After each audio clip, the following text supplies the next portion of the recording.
How to create blog header in Picsart. Want a professional header to make your blog pop? Here's how to create one in Picsart. Start by opening a blank canvas and set it to your blog's recommended header size. Choose a clean or textured background that matches your blog's vibe.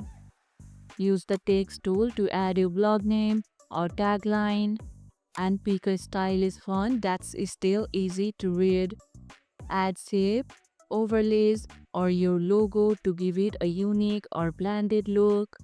Adjust colors, align everything neatly, and export your header in high resolution.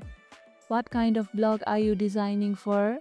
Lifestyle, travel, or business? Let us know in the comments below.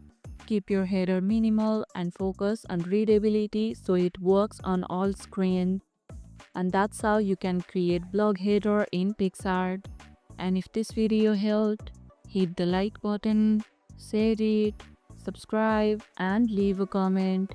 Thanks for watching, and I'll see you in the next one.